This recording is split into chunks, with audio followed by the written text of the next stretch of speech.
E aí, pessoal, eu sou Saor Lucena e seja bem-vindo ao podcast da editora Vida Nova.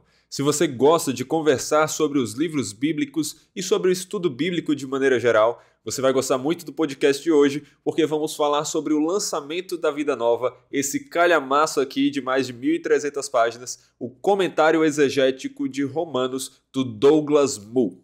Se você quer saber o que é um comentário exegético e qual é a sua utilidade em comparação com outros tipos de comentários, qual é o tema central de Romanos e como é que ele se conecta à mensagem geral de Paulo em suas outras cartas? Qual é a relação entre fé e obras em Romanos e como isso afeta a nossa compreensão da salvação? Quais as principais interpretações ao longo da história sobre a discussão de Paulo sobre predestinação e eleição em Romanos 8 a 11? Como a discussão de Paulo sobre o papel de Israel no plano de salvação de Deus em Romanos 9 a 11 impacta a nossa compreensão da relação entre gentios e judeus na igreja, a nova perspectiva em Paulo, o que ela é e como nós podemos vê-la, além de outras coisas. Você precisa ler esse livro e também nos acompanhar no podcast de hoje com Franklin Ferreira. Franklin, seja bem-vindo mais uma vez ao podcast da Editora Vida Nova. É sempre um prazer ter você aqui com a gente. E, por favor, se apresenta mais um pouco aí para o pessoal que talvez ainda não o conheça.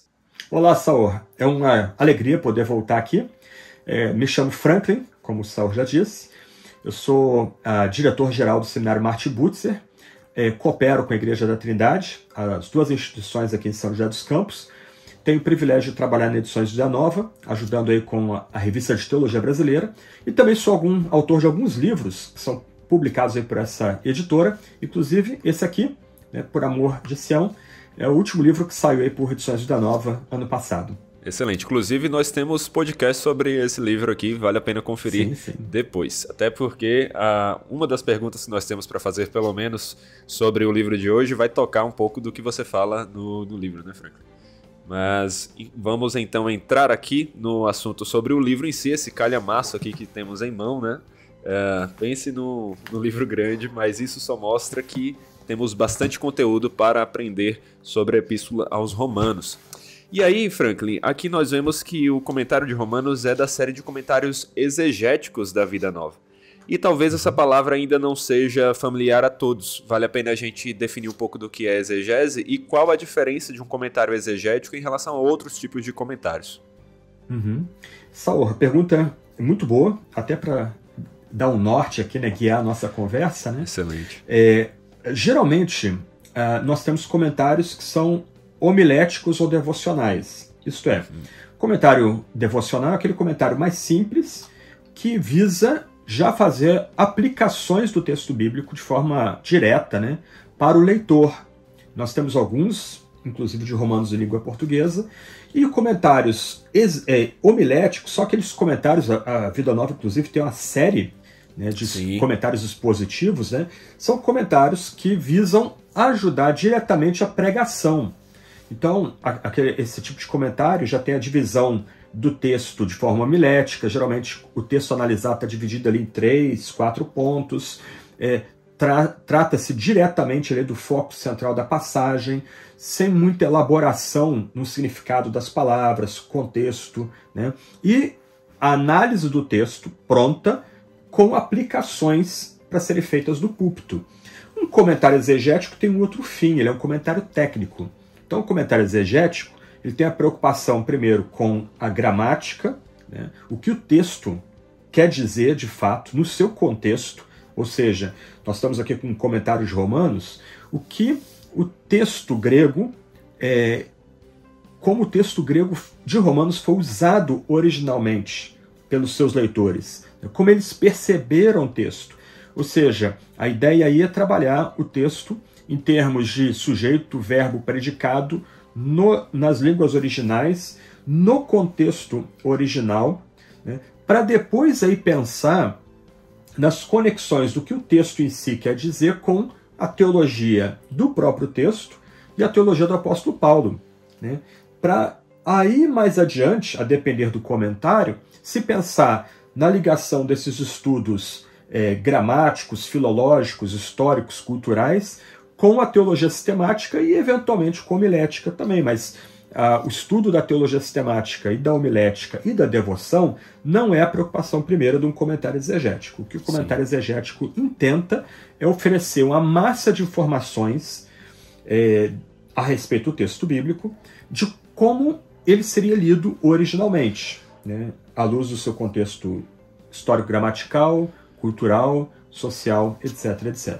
Excelente. E se a gente olhar para algo que talvez seja conhecido aí de quem está nos ouvindo, aquela questão do estudo bíblico indutivo, que é mais comum ao cristão quando está estudando a Bíblia, esse comentário exegético seria correto dizer que ele está mais focado na fase da observação e da interpretação do que necessariamente do último passo, que é da aplicação, né? Mas até como no estudo bíblico indutivo, são passos necessários, e aqui nós temos uma riqueza de profundidade aqui em relação à observação e a essa interpretação, que vai nos ajudar para finalmente chegar na aplicação.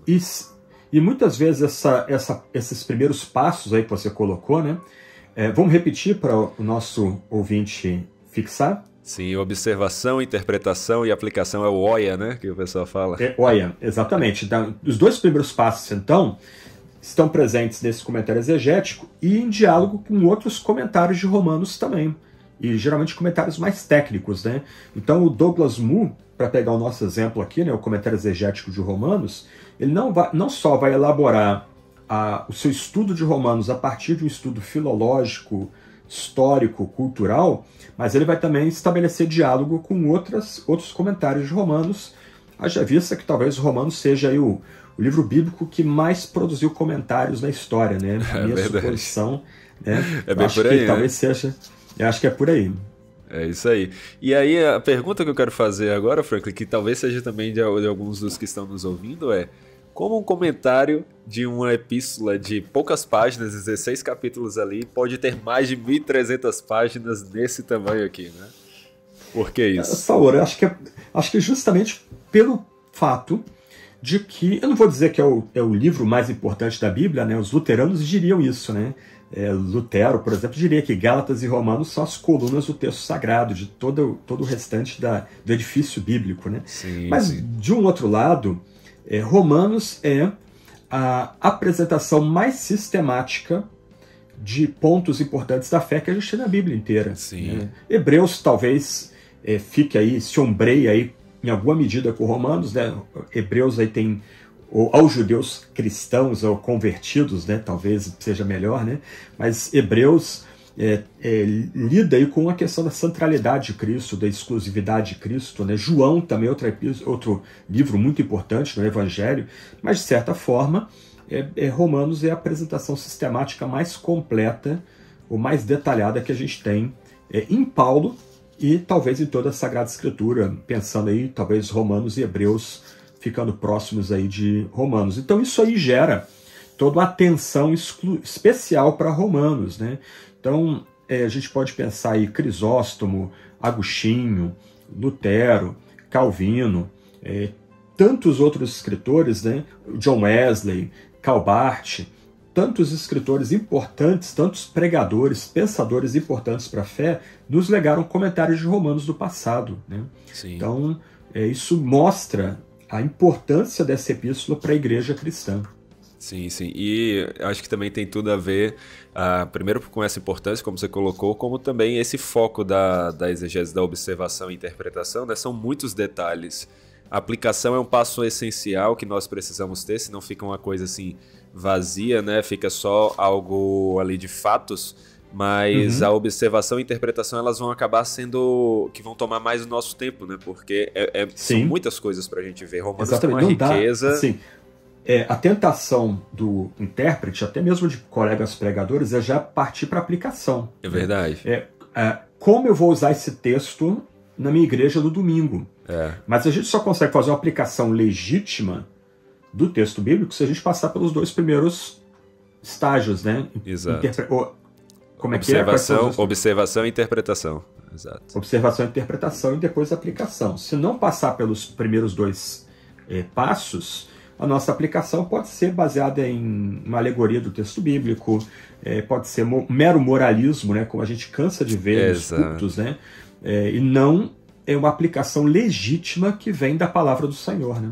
Exato, esse é o perigo, e infelizmente é o que mais acontece em geral quando as pessoas vão ler a Bíblia. Elas pulam logo para aquela pergunta de como isso se aplica à minha vida, antes mesmo de entender o que o texto está dizendo, qual foi o propósito do autor, que é o que esse comentário aqui vai nos ajudar a perceber. Né? Um ponto, Saor, que é muito complicado, a nossa aproximação do texto bíblico é basicamente, como é que eu diria? É uma aproximação utilitarista, por assim dizer, né? Sim. A gente quer a palavra do Senhor para o dia, a gente quer a direção do Senhor para a nossa vida, a gente quer saber o que Deus tem a dizer para nós e tal situação. Quando, na verdade, antes da gente ir ao texto para receber uma direção, o que for, a gente tinha que ter um senso de encantamento com o próprio texto. Sim. Se a gente tem esse senso de encantamento com o próprio texto, então a gente vai querer entender o significado das palavras, o seu contexto, cultura. Aliás, eu não estou nem apelando aqui à questão da inspiração. Sim. Né? Porque se nós cremos que o texto é inspirado, então a gente tinha que amar cada iota do texto, né? Cada vírgula, cada tio do texto devia ser amado pelo cristão. Inclusive Levítico, Exatamente, Levíticos, Números, Primeira Crônicas, né? Quer dizer, então, antes a gente querer receber a palavra do dia pra gente, que é importante, né? A direção do Senhor, o conforto, uma exortação, a gente tinha que ter aquele senso de encanto. Nossa, nós estamos entrando na presença do Senhor. Essa é a palavra de Deus, né? Ela é como mel, ela é pão, né? Mas ela também é um martelo também que esmiuça a gente, né? Então a gente, infelizmente, nós perdemos esse senso de encanto. Que aí, Saul, tem uma questão. Por que ler um comentário dessa grossura? Sim. Né? Acho que muitos dos nossos ouvintes gostam de futebol, né? Olha aí, então, assim, quando o nosso time ganha, né? E às vezes uma vitória dramática. Qual é seu time, Franklin? Não vamos tratar disso nesse momento aqui. Meu time carrega a cruz de Cristo no peito. Não a cruz de Malta. Né? É a cruz de Cristo. O símbolo do Vasco da Gama é a cruz de Cristo. Né? Associada às cruzadas e Vasco da Gama, né? E a descoberta aí do caminho para a Índia, etc. Né? Mas isso vamos parar por aqui, que agora parece que está se recuperando o time, mas vamos voltar para o nosso assunto. Eu tenho que fazer um podcast depois colocando você e o Jonas para falar de futebol aqui também. Mas, rapaz, assim, as duas torcidas são irmãs, são apoiadoras, né? Inclusive, frente ao estádio do Palmeiras tem um bar que homenageia o Vasco da Gama. Isso é uma história muito antiga de parceria das duas torcidas, coisas de década de 50, tá? Mas então, Saul, a gente gosta de futebol. A gente começou a falar de futebol aqui, se deixar a gente não para, né? Daqui a pouco eu vou querer saber seu time, quem você torce, eu sei que você gosta de basquete também, aí é outro caminho. Mas olha só, vamos lá. A gente está torcendo para o nosso time, uma decisão, e no final do jogo, nosso time faz um gol ali, e quando termina o jogo, dá aquela sensação de alívio, uma vitória dramática, heróica. A gente vai. O que a gente faz? A gente corre para a rede social e a gente vai rever o gol. Se bobear, a gente vai rever o gol de outro ângulo e nós vamos ter aquela alegria de conversar. A gente vai querer zoar o amigo que torce para outro time, e o amigo que torce para outro time vai tentar dizer: olha, puxa, mais um pouquinho o goleiro tirava aquela bola, faltou tocar na bola desse jeito, tá? A gente vai falar daquele gol de vários ângulos distintos.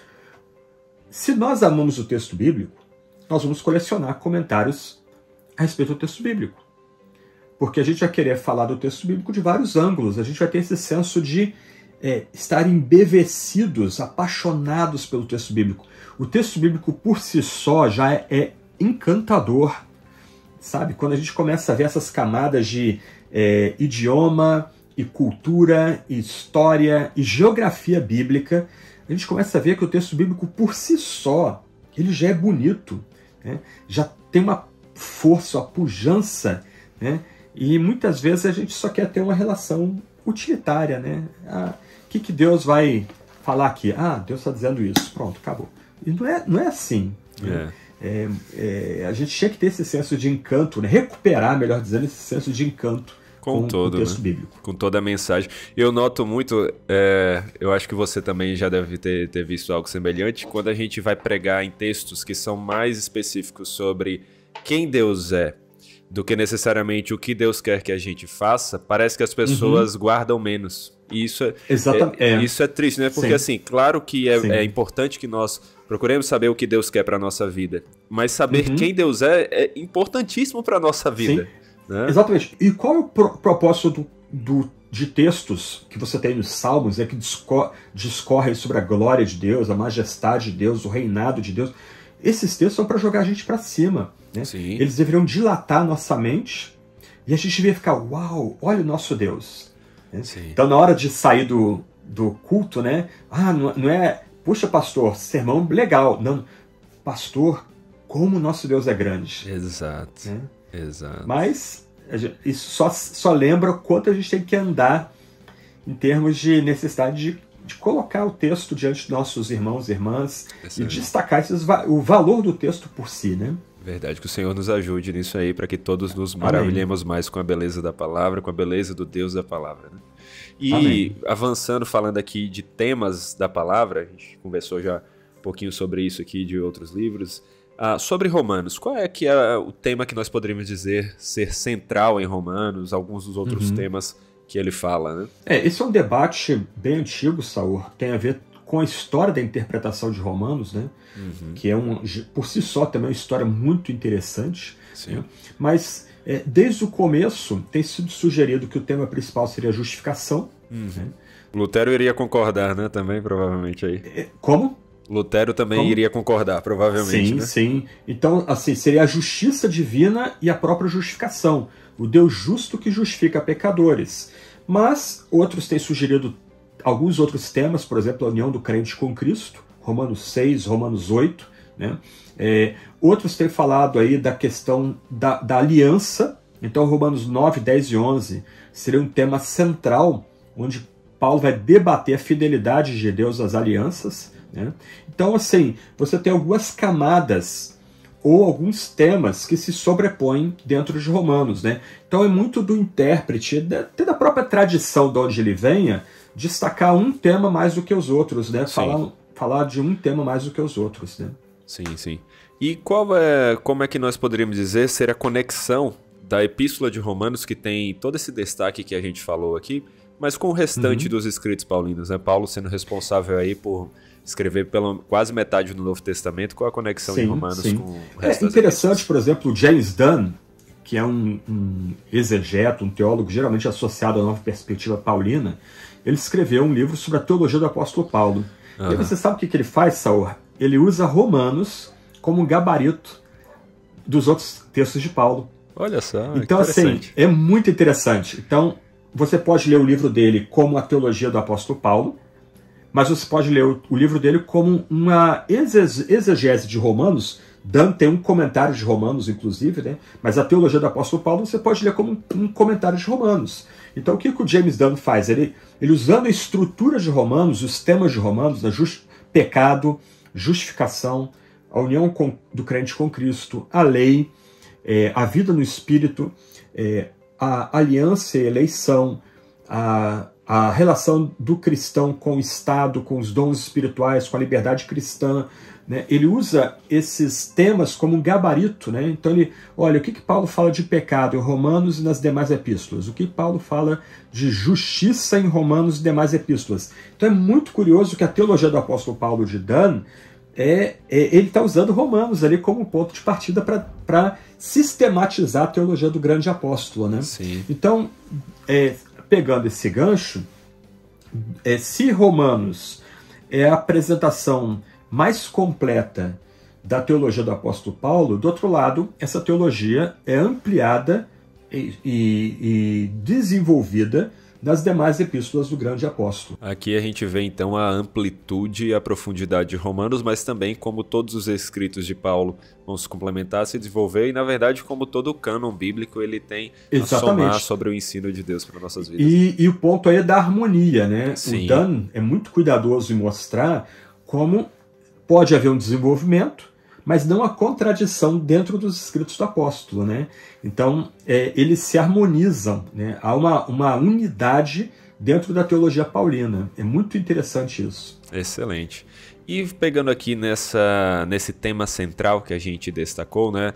Provavelmente ser a justificação. Falando da justificação, da questão da relação entre fé e obras em Romanos, como é que isso afeta a nossa compreensão sobre a salvação, de acordo com o ensino de Romanos, né? E como isso se relaciona com as demais visões sobre justificação e santificação? Ok, Saor. Esse é um ponto que tem a ver com até a própria história da interpretação de Romanos. Sim. Né?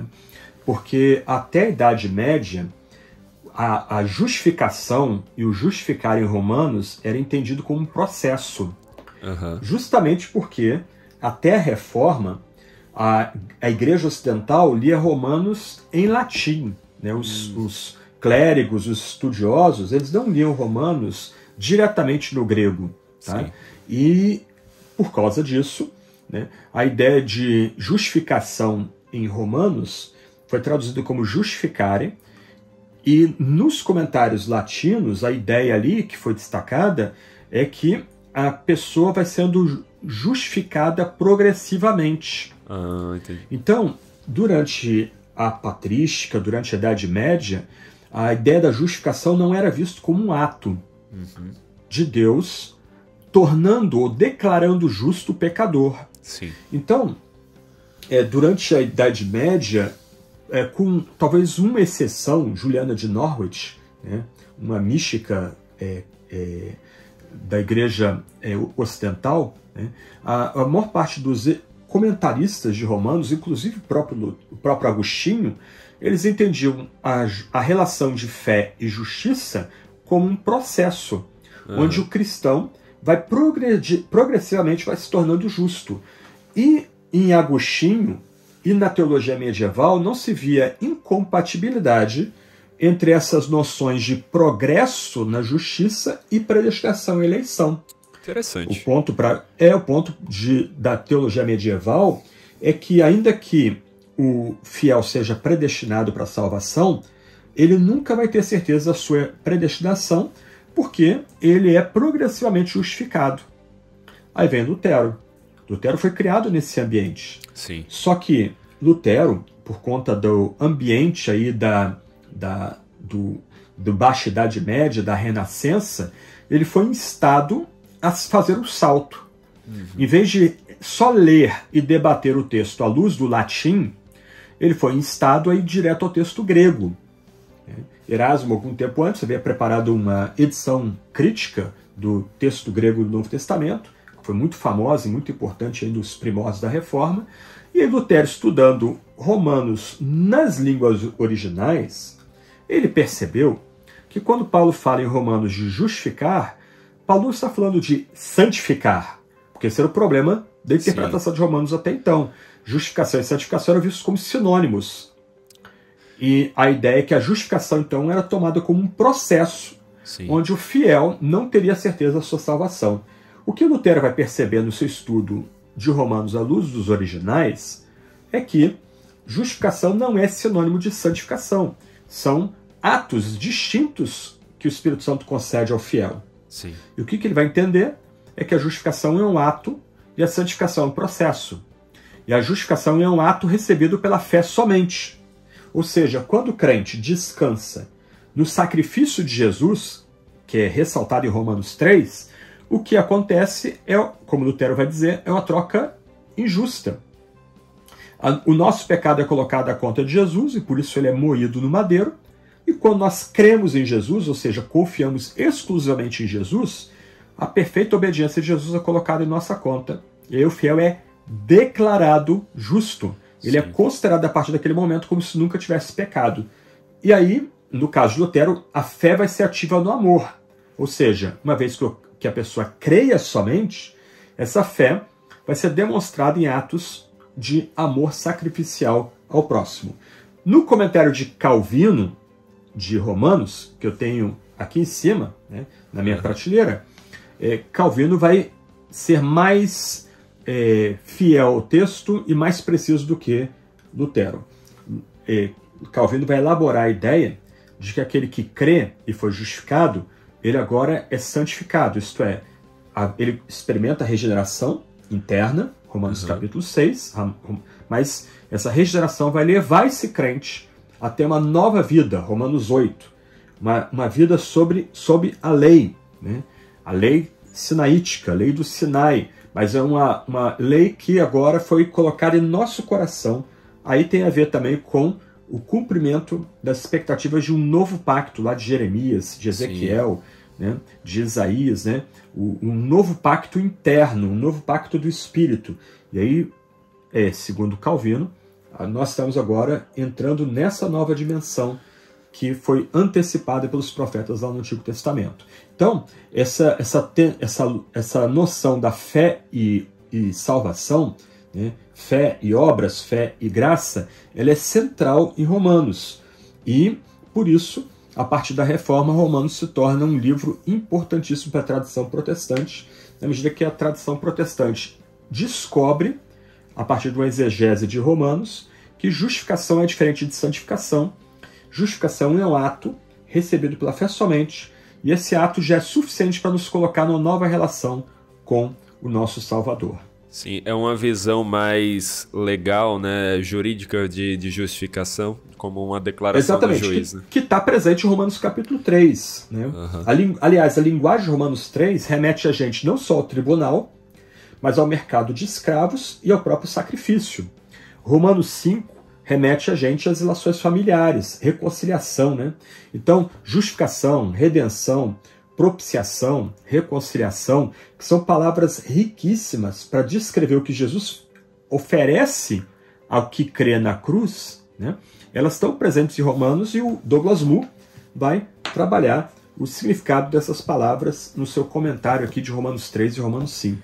Né? Rapaz, eu confesso uma coisa, o estudar o significado das palavras, a etimologia, é uma das coisas que eu acho mais interessantes. Às vezes a gente tem que tomar até cuidado, né, com um erro, uma falácia exegética que é, o significado original é exatamente o que está aqui, né? Mas é muito gostoso ver a história do desenvolvimento do significado das palavras. E a gente volta àquela questão que a gente falava no começo, né? Isso por si só já deveria causar um senso de deslumbramento da gente. Sim. Nós estamos entrando num livro aí com 2 a 3 mil anos de história, pensando em Antigo e Novo Testamento, né? Baita de um privilégio. Nós estamos lidando com um texto clássico do Ocidente e também do Antigo Oriente, né? E aí, essa descoberta do significado, justificação, é declarar justo, é o Deus justo que nos torna justos pela fé somente. Né? A santificação, o que é a santificação? A união do crente com Cristo, a reconciliação. Né? Essas palavras, o entendimento dessas palavras é iluminador em termos de estudo do texto sagrado. Com certeza, e ainda focando no significado da justificação, não só como palavra, mas como a doutrina, o ensino bíblico sobre isso, você enfatizou, né? Nós, segundo as Escrituras, segundo Romanos, nós vemos que a justificação é pela fé somente. Mas não é bem isso que a gente vê nas outras religiões em geral, né? Por que como a justificação bíblica difere das outras religiões, dá uma aprofundada nisso, e por quê? Né? Por que nas outras religiões vemos um outro processo? Então, pensando em termos de Romanos 3, sobretudo, né? Romanos 3, ela, por assim dizer, ela faz a escrita no chão, né? Risca o chão, né? Porque praticamente toda religião fala de salvação. Sim. Mas a grande diferença é que nas outras religiões a salvação se dá por uma cooperação entre o ser humano e a deidade. O ser humano pode aplacar a deidade de alguma forma, né? Romanos, sobretudo, lembra que Deus resolveu um problema que nós não tínhamos como resolver, né? Nas outras religiões, por exemplo, é necessário que o fiel esteja constantemente oferecendo sacrifícios para a deidade. E por que o fiel tem que estar constantemente oferecendo sacrifícios para a deidade? Porque como o ser humano é finito, o sacrifício que ele oferece para a deidade é de valor finito, para satisfazer uma deidade que é infinita, né? Em Romanos, nós somos ensinados que o Deus que é infinito resolveu de forma infinita em si mesmo o problema do ser humano.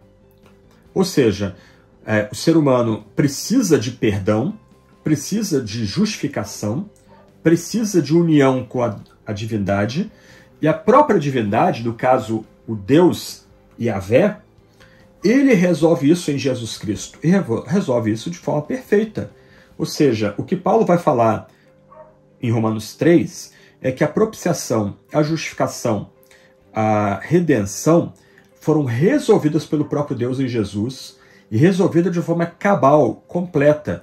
E o fiel é instado a receber essa resolução do seu problema pela fé somente. E quando ele crê em Cristo somente, todo o problema existencial dele é resolvido. Ele agora é perdoado, completamente perdoado. Ele agora está numa nova posição, numa nova relação com Deus por meio de Jesus. Ele agora recebe a santificação do Espírito Santo por meio de Deus, o Pai e Jesus Cristo. Quer dizer, todo o nosso drama interno foi resolvido em Jesus, segundo Paulo, na carta aos Romanos. E nenhuma outra religião oferece algo sequer parecido, Saúl. Sim. Então, outros sistemas, mesmo ideológicos, políticos, né, que apregou salvação, um milênio humano, né, nenhuma desses movimentos tem algo similar àquilo que é oferecido do cristianismo. Todo o nosso problema foi resolvido de forma perfeita na cruz, numa relação de aliança entre o Pai e o Filho. Franklin, e entrando uma perspectiva teológica aqui também, né, a respeito disso, antropológica também, a questão de por que o homem é assim. Por que a gente vê tanto esse desejo do homem de tentar se salvar pelas suas próprias obras? Né? Por que as outras religiões focam tanto nisso? E até mesmo, infelizmente, outras, se a gente pode chamar assim, né, vertentes de cristianismo priorizam as obras como caminho para a salvação também. Por que isso? Porque, no final, do lado é uma desconfiança da palavra, do que Deus revela para nós na palavra em termos de como Deus salva, se eu posso usar a expressão como, né? Não é uma expressão muito hebraica, é mais latina, né? uma compreensão do texto mais latina do que hebraica. Mas, do outro lado, porque é inato em nós, né, o pelagianismo. A ideia de que Deus já fez sua parte, agora a gente tem que fazer a nossa. Deus já andou metade do caminho, a gente tem que andar a outra metade do caminho. O pelagianismo é a religião inata do ser humano. Né? A ideia de que Deus já fez e agora cumpre nos fazer a nossa parte, irmos na direção divina. Né? Nós precisamos... Deus já nos ajudou, agora é a nossa hora de ajudar a Deus. Né? Essas são ideias inatas no ser humano, mesmo no ser humano membro da igreja, né? Mas isso é pelagianismo, é heresia que é repudiada até pelo catolicismo. Né? Sim. Mas ela está presente no nosso DNA. E é uma ideia que contradiz, afronta o que Deus revela pela boca do seu servo Paulo na Epístola de Romanos, né? Aos Romanos. Sim, é a questão do orgulho do homem, do querer ter o mérito de eu me salvei, eu conquistei. Eu fui criado num meio semi-pelagiano, né, se eu posso usar essa expressão, Saúl. Sim. E eu ouvia do púlpito lá, pastores, olha, eu aceitei Jesus há tanto tempo atrás, nunca me arrependi dessa decisão. Isso é uma frase de para-choque, de consumidor, né, de alguém que, mesmo ordenado, não entendeu, de fato, o que a Sagrada Escritura ensina sobre salvação, sobretudo Paulo em Romanos, né? Ensina pra gente sobre salvação. Né? Sim. E, Franklin, você apontou para uma conexão que a gente vê Romanos fazer, as Escrituras fazerem, que é da justificação com a predestinação. Você falou isso mais cedo. E Romanos tem muitas coisas das quais a gente poderia falar. A gente não tem condições de falar de tudo, né? Porque senão nós teríamos que... Quanto tempo será que a gente demoraria para falar 1.300 páginas? Aqui. Nossa... Mas um outro tema que chama bastante atenção em Romanos é a questão da predestinação para a justificação. E ali a gente vê também uma conexão dessa predestinação com Israel. Né? A gente vê ali o papel de Israel. Olhando para... Então eu quero fazer duas perguntas. Vamos primeiro focar na parte da predestinação em si, depois eu quero ir para esse ponto de Israel. Mas quando a gente olha ali para... Romanos 8 a 11, e Paulo está falando sobre a predestinação, quais as principais interpretações que a gente vê ao longo da história? Talvez a interpretação mais antiga é que até mesmo em Romanos 9, 10 e 11, tal predestinação estaria ligada a uma presciência de Deus de quem se voltaria a ele. né? Então, talvez a interpretação mais antiga, aí, ela está presente, por exemplo, em Justino, de Roma, né? O famoso apologista do segundo século, morto pelo imperador Marco Aurélio, que hoje a gente chega aí na livraria, tem livros de Marco Aurélio sendo celebrado, estoicismo, etc. e tal, né? Exato. Mas essa talvez seja a interpretação mais antiga, inclusive imposta a romanos. Ou seja, a predestinação está ali, escrita por Paulo. Paulo trata da predestinação, mas essa predestinação seria baseada na presciência, né? Então Deus, prevendo quem abraçaria a fé em Jesus, ou no caso de Justino, né? Prevendo aqueles que receberiam as palavras de Cristo como a nova lei e viveriam nessa nova lei, esses seriam predestinados. Agostinho rompe esse impasse, né? Até Agostinho havia toda uma ambiguidade aí, né? Então, alguns pais ensinariam que o ser humano precisaria tomar a iniciativa para depois Deus derramar o Espírito sobre ele, para que ele pudesse entrar no âmbito da salvação. Outros diriam que Deus daria o Espírito e agora o ser humano tem que responder, né? A ideia de graça preveniente aí, né? Sim. E Agostinho vai romper com esse impasse, lendo Romanos, inclusive, né? Então, a Paulus publicou um volume com comentários, com interpretações dele de Romanos, né? Então, Agostinho, reagindo ao pelagianismo, que nós já falamos um pouquinho sobre isso, ele vai defender que a salvação se dá pela predestinação, ou seja, dada a depravação e o pecado do ser humano, somente Deus pode fazer esse ser humano se voltar para a fé e receber a graça. Ou seja, aqueles que vão crer em Jesus e perseverar na fé em Jesus, eles serão os predestinados. Agostinho não tem nenhuma dimensão de segurança da predestinação, até por ele ter uma compreensão diferente da justificação. Certo. O fato é que o fiel só vai saber que foi predestinado quando ele estiver na presença do Senhor, e ele vai saber que ele só chegou na presença do Senhor porque ele foi predestinado. Sim. O período entre a Reforma Protestante e os pais é um período em que a doutrina vai ser afirmada nesses mesmos moldes. Bernardo, Isidoro, Tomás de Aquino, entre outros, né, Tomás de Kempis. Mas na Reforma, por causa do esforço de Lutero em entender a justiça de Deus, dada pela fé somente, ele vai entender que algumas pessoas podem ter certeza de segurança pela sua predestinação.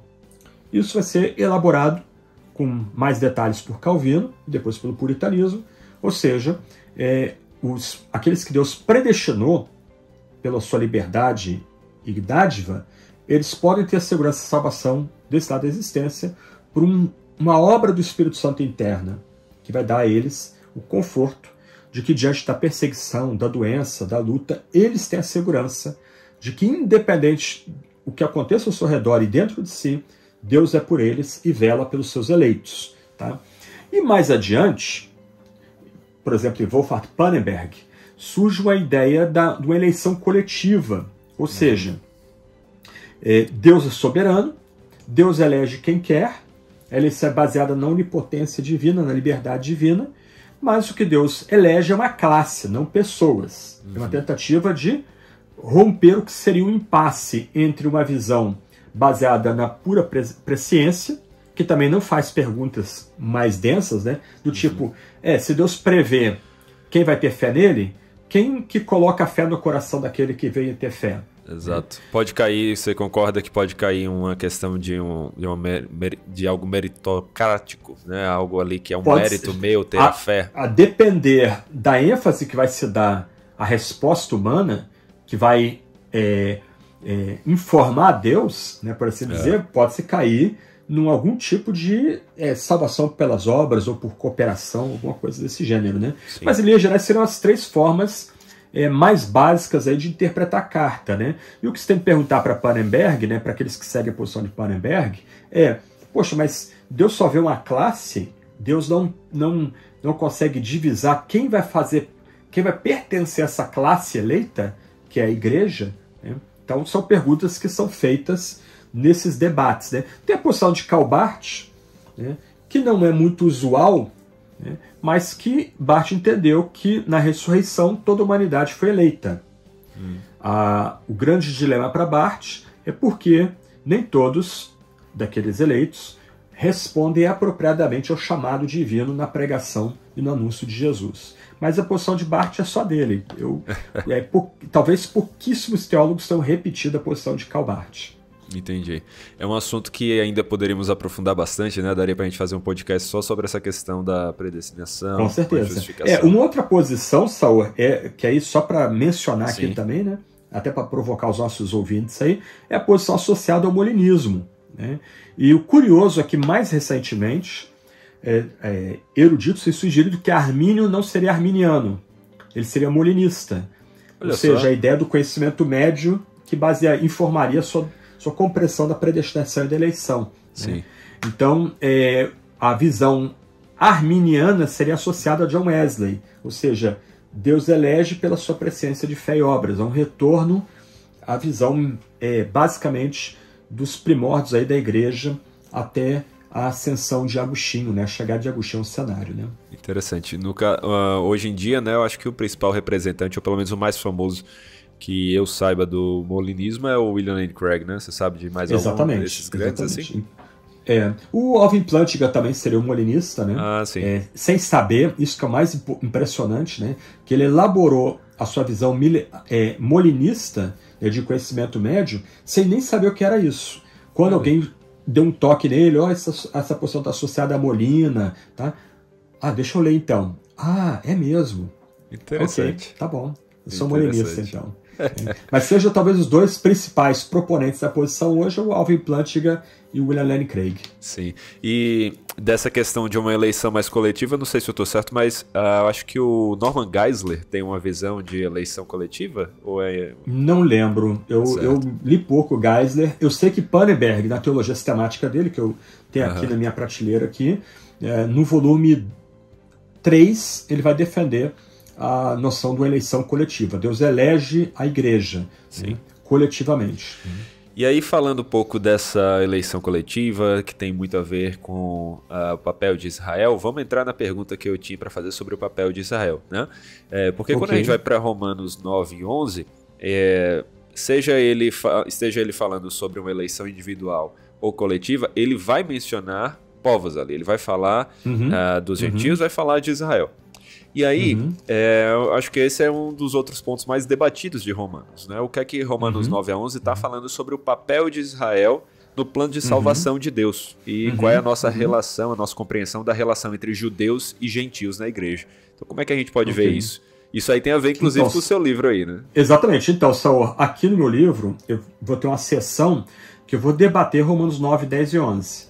E o que eu vou fazer é mostrar que não há uma incompatibilidade de uma visão de predestinação que seja individual e uma predestinação que seja coletiva. Sim. Eu vou pegar um gancho de João Calvino. Né? Calvino ele começa nas Institutas, né?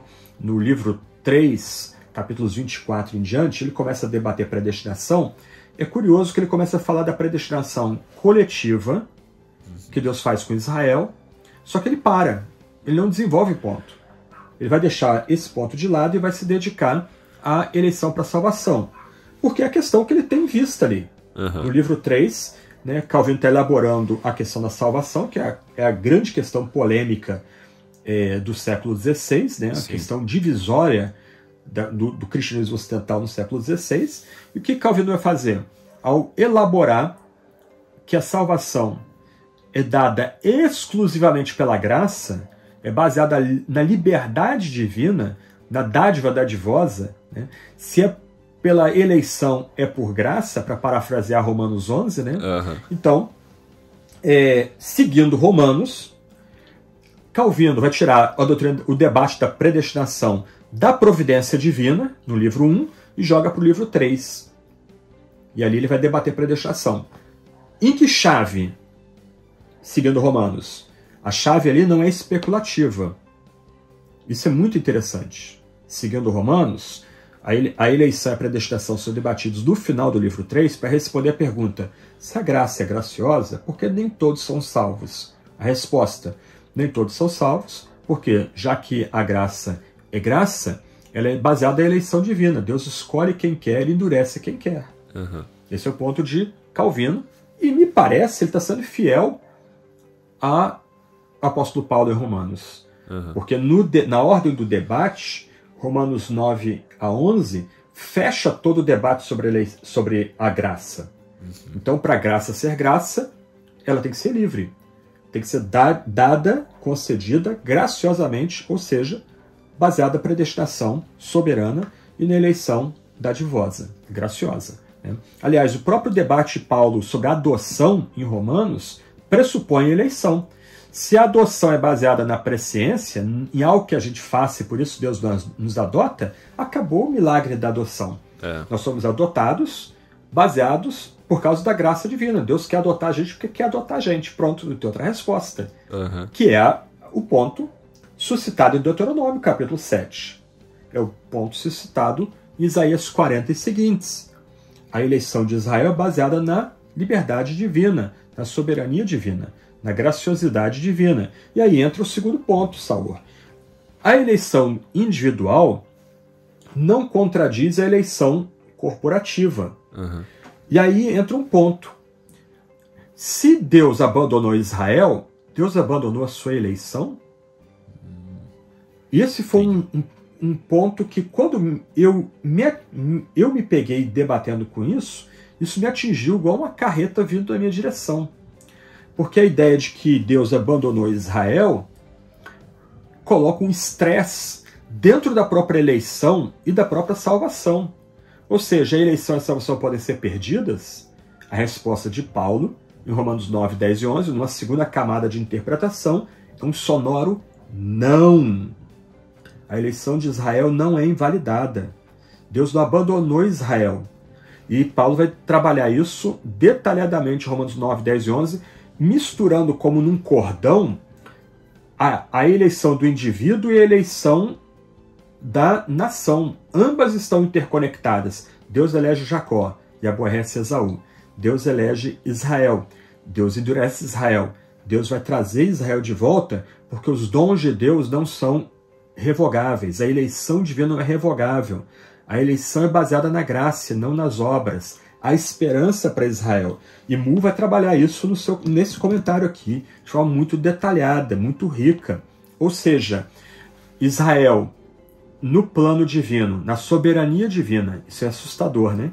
Israel é momentaneamente endurecido, para que gentios sejam enxertados no único povo, na única árvore, na única oliveira. E quando o número dos gentios estiver completado, Deus graciosamente vai se voltar para Israel e vai reenxertar os galhos que foram abatidos de novo na única oliveira, e aí virá o fim. Todo Israel será salvo e aí virá o fim. Então parece que na estrutura de Romanos 9, 10 e 11 funciona de várias formas. E a gente não precisa, né, entrando no mundo bíblico, a gente não precisa usar ou. É e.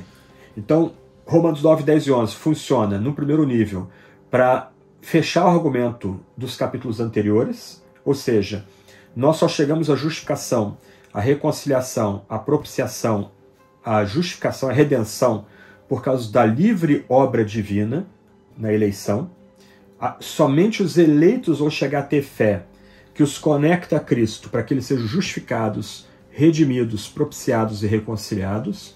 Somente a eleição é que nos assegura nossa união com Cristo e nossa vida no Espírito. E Paulo começa a tratar de eleição justamente no capítulo 8, onde ele está tratando da vida no Espírito. Aos que de antemão conheceu. O conhecer ali não é o pré-conhecimento frio dos gregos, é a intimidade, é a eleição íntima.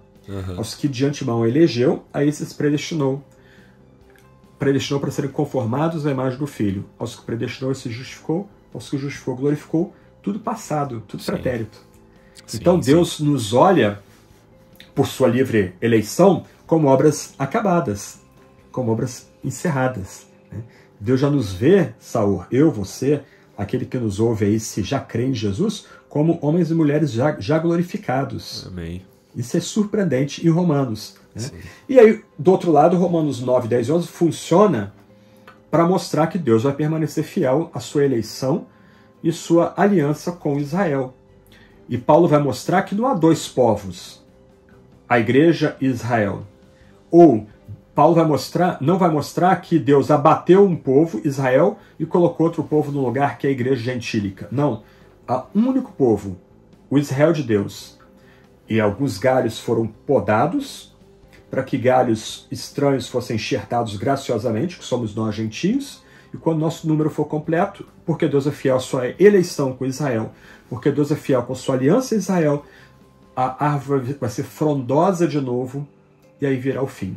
Ou seja, em algum momento, no futuro, todo Israel será salvo. Sim. Então eu vou desenvolver isso no meu livro, e vai trabalhar bastante isso, Romanos 9, 10 e sobretudo 11. Né? Então aqueles que sugerem que Deus abateu uma árvore, Israel, para colocar outra árvore no lugar, a igreja, eles vão ter muita dificuldade de lidar com as citações de Israel em Romanos 11. Uhum. O que eu vejo, Saúl, é que muito comentarista até reformado, ele está trabalhando corretamente Romanos 9, Romanos 10, aí quando chegar Romanos 11, ele vai dar um cavalinho de pau ali. Né? O Israel ali não é mais o Israel étnico. Uhum. É um novo Israel, constituído de judeus e gentios. Ou é um novo Israel que é a igreja, que não tem nada mais a ver com o Israel antigo. Mas espera aí, então Deus, não há perseverança dos santos para Israel? Ou não há eleição mais para Israel? A eleição de Israel foi abandonada? Como é que fica isso? Tem uma tensão aí. Sim. Que exegetas reformados resolveram. Mas aí os exegetas reformados atuais, focados aí no novo calvinismo, né, o neocalvinismo holandês, não conseguem resolver esse tipo de tensão. Sim, esse é um ponto bem interessante. Acho que essa é uma questão que a gente deveria aprofundar mais, né? Ultimamente, eu vejo mais pessoas fazendo questionamentos a respeito disso, e isso é importante pra gente. E um outro ponto, a gente, como falamos, né, não teremos condições de falar de tudo, mas o último ponto que eu acho que a gente não poderia passar aqui no comentário sobre Romanos é a nova perspectiva em Paulo, né? Que a NPP é muito debatida na atualidade, inclusive no Brasil, com a vinda de alguns livros do N.T. Wright e tudo mais. Sim. E aí, o que é que nós podemos falar? O que é nova perspectiva, para quem não está familiarizado, e o que é que nós vemos dela aqui nesse comentário do Moe ou em Romanos, em geral? Ok. Esse é um debate mais técnico, sim, que toca mais os exegetas, os hermeneutas, né? Mas chega no púlpito e chega nas nossas igrejas. Sim. A grande tragédia, o grande lamento, em primeiro lugar, Saúl, é o seguinte: nós, durante décadas, talvez mais de 100 anos, nós somos o protestantismo sem reforma aqui no Brasil. Então, muitas vezes a salvação era resumida apenas a aceitar Jesus e ir para o céu. Tá? Então, eu fui criado no meio batista, é basicamente isso aí, todo domingo à noite, é a necessidade de aceitar Jesus, tomar a decisão por Jesus, seja homem, vem à frente, né? Quem vai ser o primeiro, e uma vez salvo, salvo para sempre, então você está na vida eterna. Pronto, não tem mais nada, nem entre o aceitar Jesus e a vida eterna tem alguma coisa. Né? Tem ali, não cola, não rouba, né? Não fala mal do próximo, mais nada. Né? E aí, começo da década de 90, por instrumentalidade do Dr. Russell Shedd, Augusto Nicodemos, Solano Portela, a gente tem que destacar esses nomes, Dr. Eber, pai, né? Tem o Eber filho, que honra o pai também, né? Como um grande teólogo, um douto teólogo, né? Mas por instrumentalidade desses homens, Hernandes Dias Lopes, se redescobriu a tradição reformada e, sobretudo, a interpretação de Romanos da ideia da justificação forense, né? A doutrina de que o Deus justo imputa ou coloca a sua justiça da conta de pecadores que confiam em Jesus. Então, no começo da década de 90, houve uma explosão, né, da descoberta da tradição reformada, que hoje transcende denominação. Sim. Essa descoberta está presente na Igreja Presbiteriana do Brasil, na Convenção Batista Brasileira, entre congregacionais. Hoje é um movimento bem bacana no Nordeste aí, de redescoberta da tradição congregacional, publicando livros, Confissão de Savoy, né? Mas, recentemente, talvez uns 10 anos para cá, começou a haver uma invasão de livros defendendo a nova perspectiva paulina, o que para mim, Saul, é uma tragédia, né? Porque ao mesmo tempo que estão surgindo dezenas de livros publicados aí por várias editoras, inclusive católicas, defendendo a NPP, por outro lado, nós não estamos acompanhando lançamentos de resposta, e até respostas fundamentadas, eruditas, muito boas, né, quanto à questão da NPP. Mas, noves fora, né, o que a gente pode lamentar é que uma igreja que durante tanto tempo não teve acesso à riqueza da justificação pela fé, agora vê a descoberta da justificação sendo colocada em xeque pela NPP. E o que é a NPP? A NPP é o esforço de retrabalhar a justificação segundo seus proponentes, os seus próprios termos. Quem são os proponentes da nova perspectiva? O primeiro é o E.P. Sanders, tá? Depois N.T. Wright, James Dunn, talvez sejam os mais famosos, aí, os mais importantes. E a NPP não é um movimento monolítico, eu preciso dizer. Tá? Dentro da NPP há diversas variações. Por exemplo, você lendo N.T. Wright, você vai notar que, de um lado, a N.T. Wright reconhece o Sanders como um inovador, mas vai ter críticas, e críticas até duras, ao E.P. Sanders, né? E só para dar um exemplo aqui, não é um movimento monolítico ou confessional, não é um sistema, né? Eles não tentam oferecer um sistema. O que, de diversas perspectivas, a NPP, na perspectiva paulina, tenta é oferecer uma nova leitura do tema da justificação em Paulo. Então, enquanto a literatura antiga frisava a justificação como estando dentro do âmbito da salvação, da soteriologia, a NPP vai destacar a justificação como dentro do âmbito da eclesiologia, ou dentro do laos, dentro do âmbito do povo divino.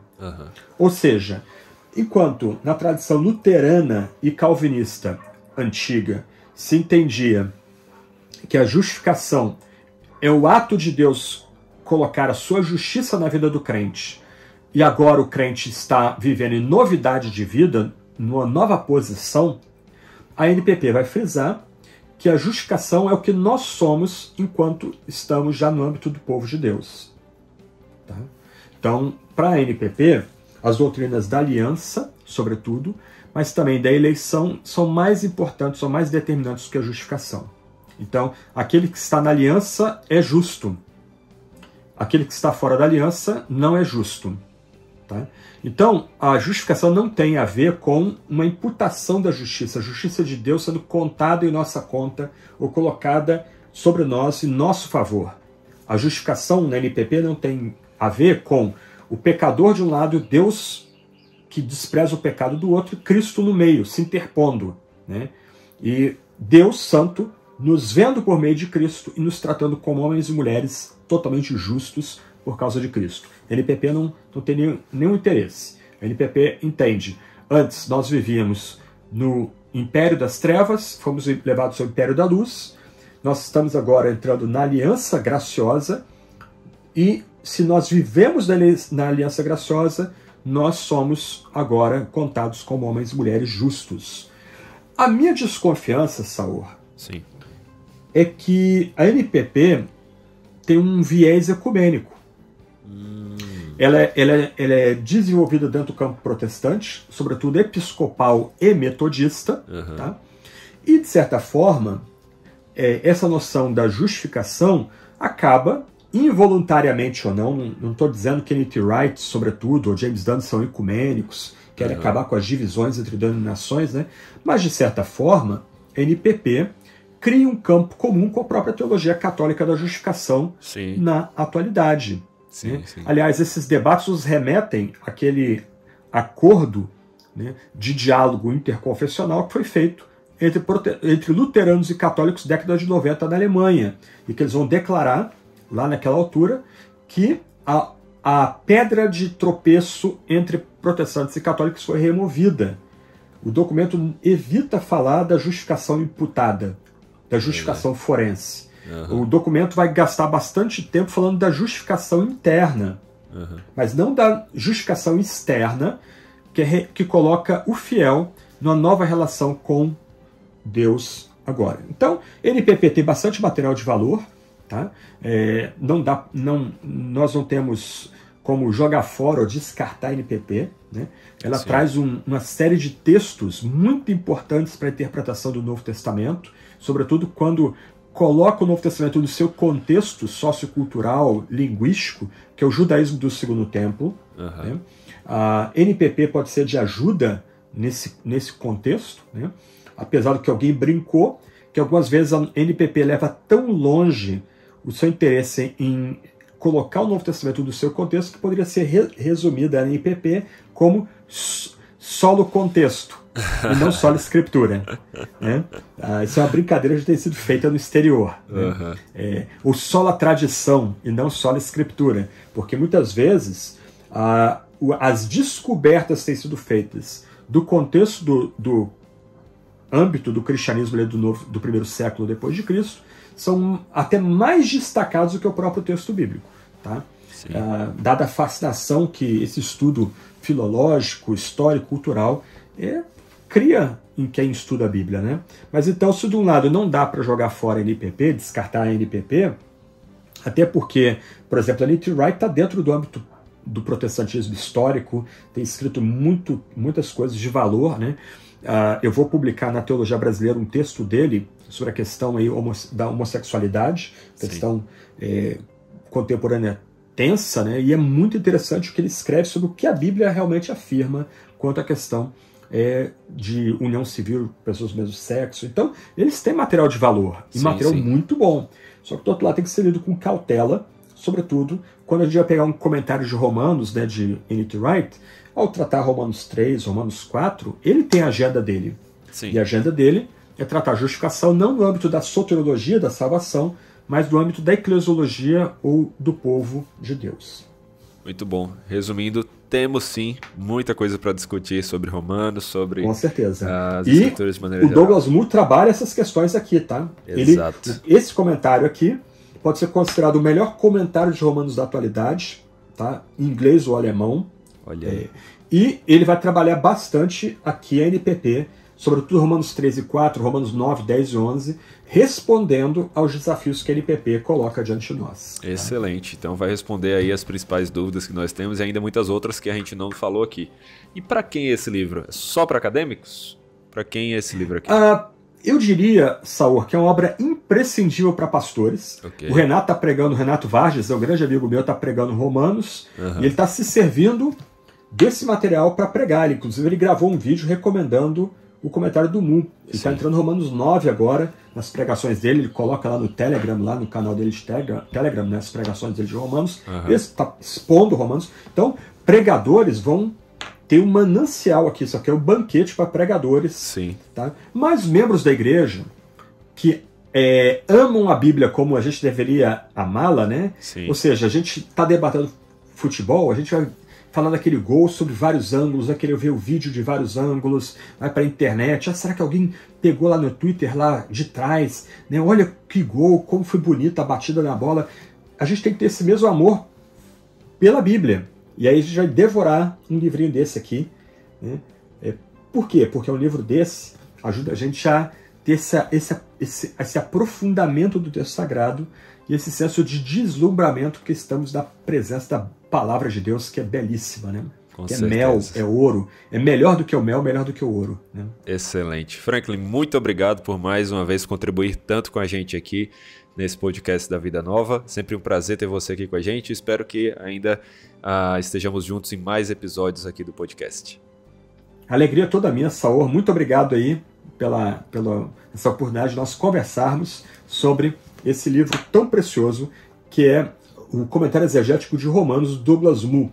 O melhor comentário do seu tipo que nós temos na atualidade. Excelente. E você aí de casa que nos acompanhou, gostou da conversa? Tenho certeza que você vai gostar muito então do que você vai encontrar aqui nesse comentário. Afinal, aqui você pode perceber um aprofundamento maior que nós não temos condições de fazer no podcast. Mas se você tem gostado também dos podcasts de maneira geral, então recomende, compartilhe com outras pessoas para que elas aproveitem desse bom material que a Vida Nova tem produzido por meio dessas conversas sobre os livros excelentes que a Vida Nova tem lançado.